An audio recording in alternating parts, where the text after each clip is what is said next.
The Bored Ape Yacht Club, they've been unmasked and doxed against their will. Is this the right way to go? Do media outlets like BuzzFeed have that power? And is it the right thing in Web3? Huge questions are going to be asked, as well as words of caution when it comes to hype projects. We're going to be talking about the red flags that you might be needing to look out for when it comes to minting something that has hundreds of thousands of people in their Discord in a very short space of time. Plus, we've also got an amazing early bird opportunity for you if you've been a fan of Satoshi and of course the Bitcoin mania. This is going to be something that you are going to want to watch in the NFT space.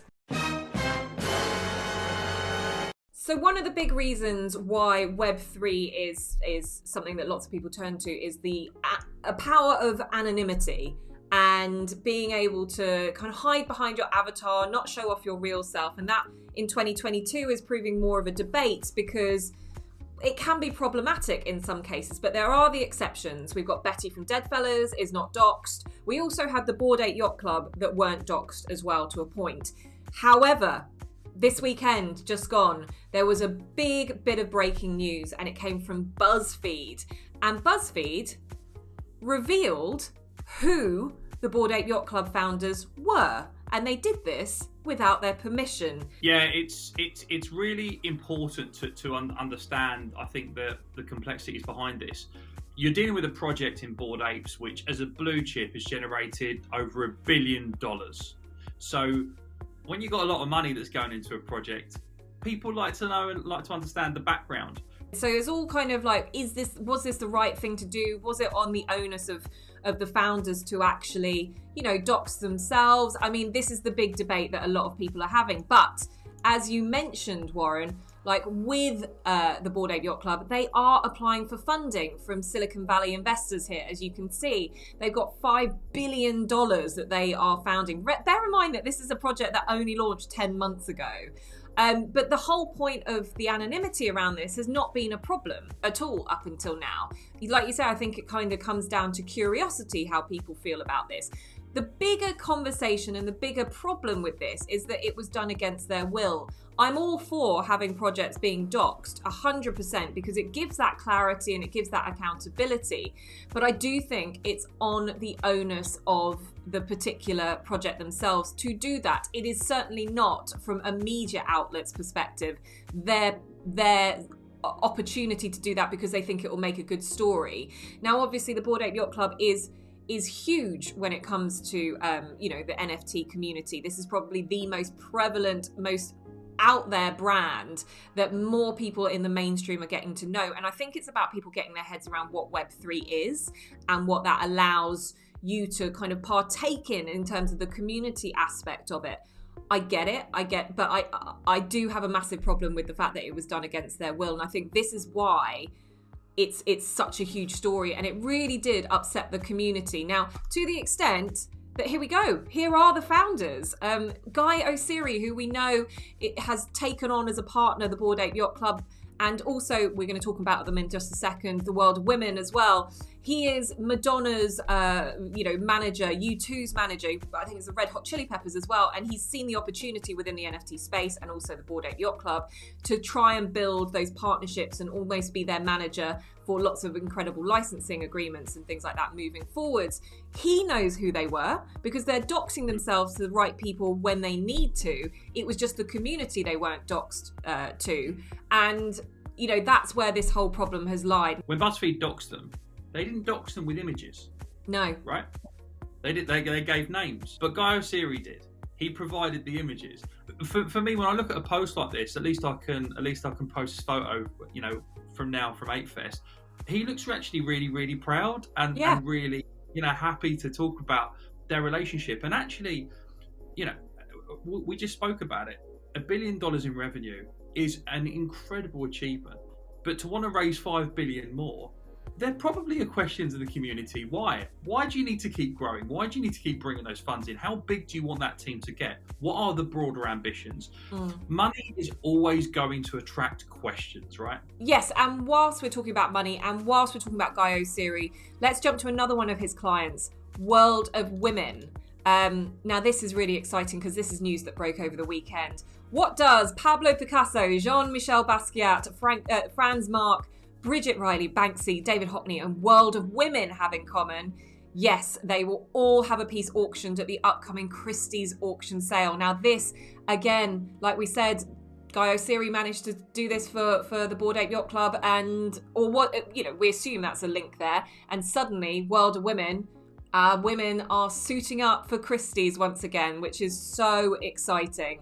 And this is just, again, another great thing that's putting fantastic project on the map, and the community is up in arms. They are so excited for this, and it's a great positive story to be telling around World of Women. It's the recognition that we've been waiting for them to deserve. What a great story this one has been for us. I'm really excited about that particular auction that's going to take place, and obviously we'll keep you posted with any more details around that.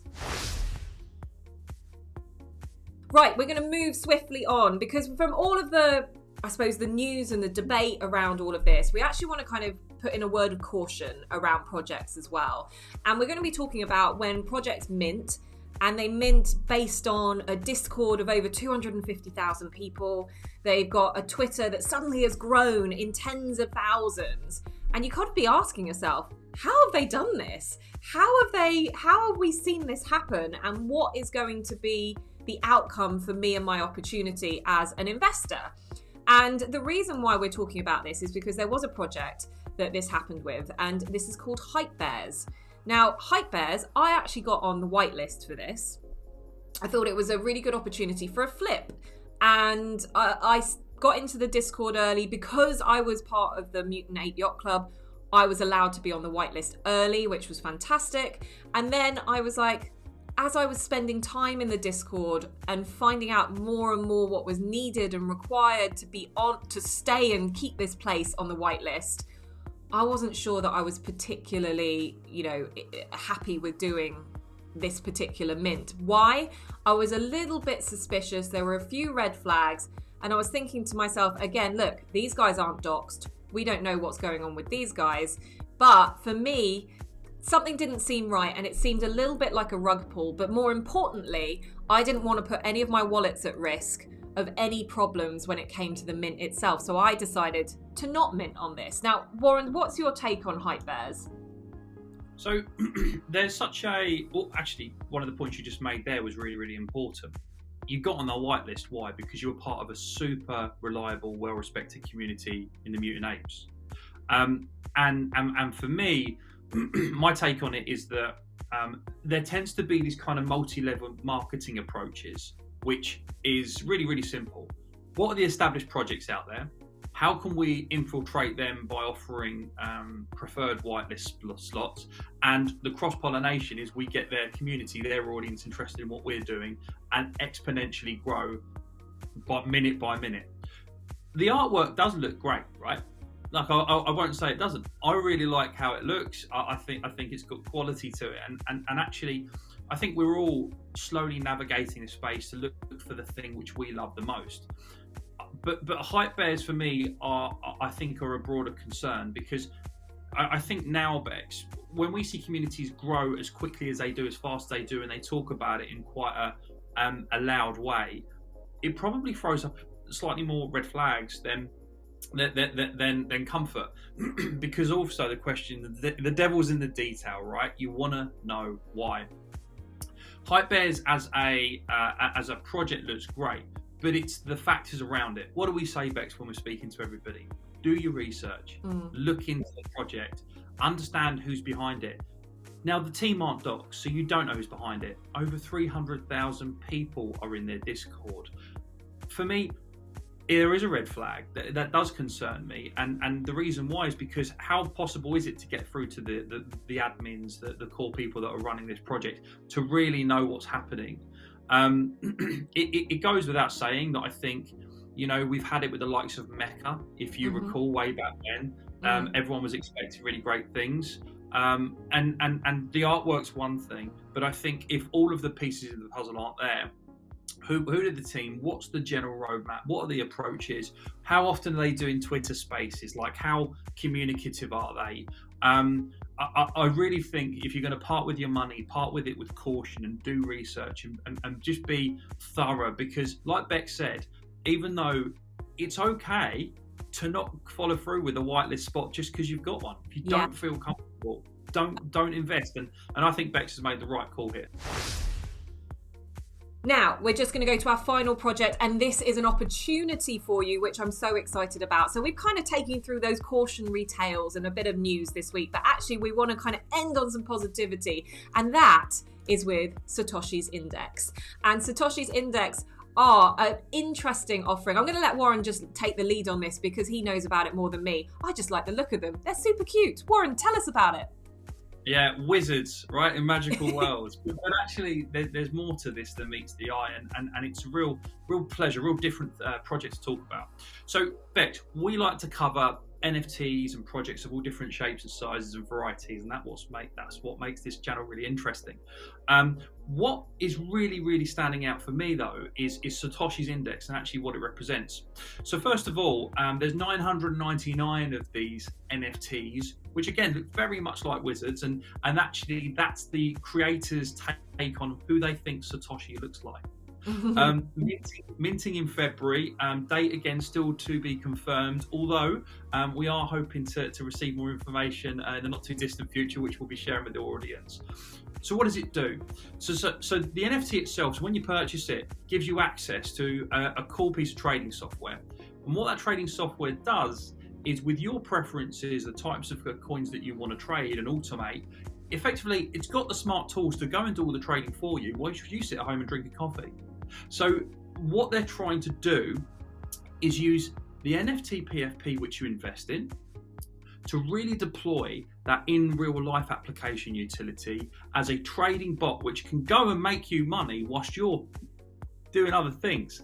The importance, I think, of this particular software as a service, and Bex, we're going to see more, I think, software as a service type projects come through the lines now. What do people like? They like automation. They like things being done for them. They like to be able to, know that they're sitting on an asset that also can increase in value.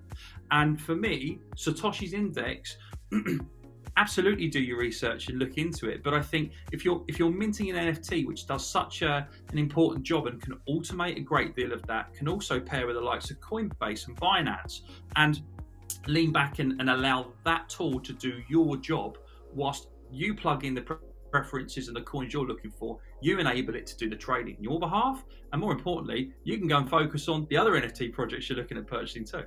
That's really exciting. I think this is a really great project. I'm loving the imagery around this. I really do. And that's kind of what's going to draw you in the first instance. I think it's a really solid passive income kind of way of looking at things as well, which is what we all love.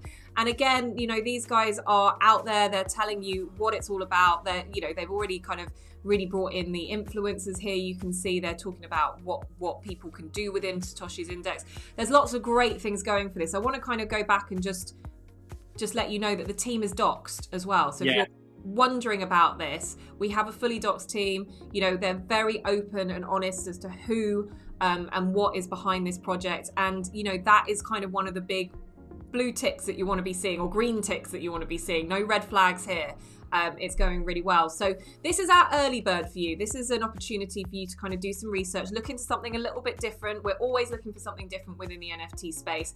And again, look, you've got an opportunity up here. Join whitelist. So you could get in, join the whitelist, and still continue to do your research and find out why this might be the right project for you. But for us, it's a really exciting project to be a part of. And in that respect, I think Satoshi's Index is finishing today's show on a nice high note. Well, there we have it. Huge movers and shakers in the NFT community this week. Big news stories, big projects, and big opportunities. Now, if you need any more help with your NFT journey, don't forget to check out videos like this. These are going to help you as you guide yourself through, as you're doing your own research and trying to make your own journey stronger and better. So we hope you find them useful, and until next time, we'll see you then.